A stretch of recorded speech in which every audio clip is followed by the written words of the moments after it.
secret. Peter, very young, when you first... Oh, no, poor thing. Well, we heard him. I'm okay. Right. You know, that's what happens. They don't wear my ties. They get hurt.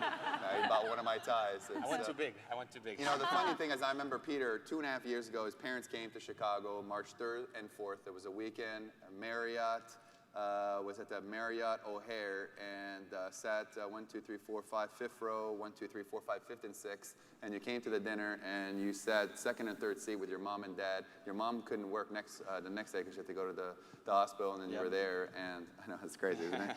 2011 blueprint. Yes, and you know, the first year he was young, and his parents says, take him under the wing, and he was just so all over the place. I think he wanted to do like a food cart thing. I had a business called the Crepe Shack. It was a mobile food truck. Yeah. Aren't you impressed that I remember that? Yeah. Yeah. That's awesome.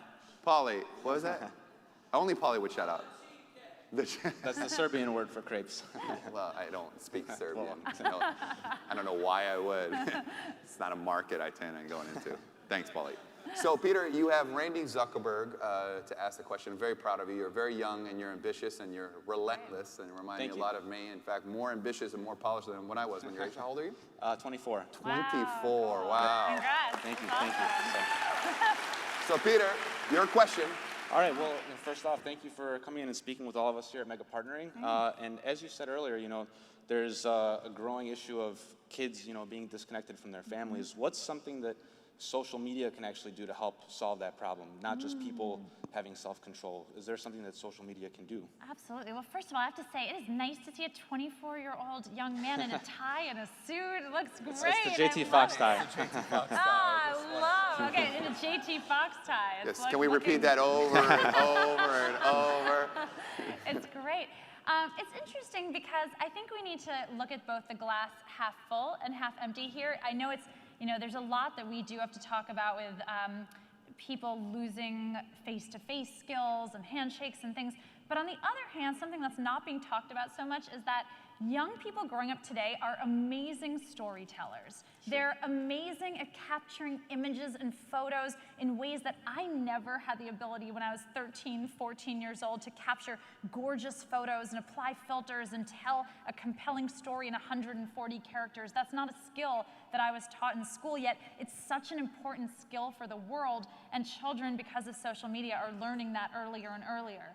So I do think it is a glass half empty and half full. I think, you know, this is kind of the direction the world is moving in, so we're probably not going to be able to push kids off of it. But one thing that I have seen is some really interesting devices where the Wi-Fi automatically shuts down in homes at a certain time at night, but stays up in mom and dad's room, just shuts down everywhere else in the house.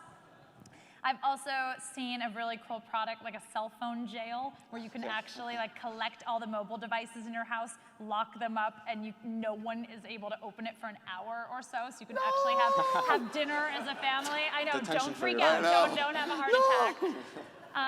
But I do think, I agree, I think we need to have a culture that goes back to eye contact, to giving people undivided attention, but at the same point, I also don't want to lose faith in all the wonderful skills that are coming about with young people on social media also. Congratulations, Thank you Peter. very Give much. Peter a round of Thank applause. you. Good question.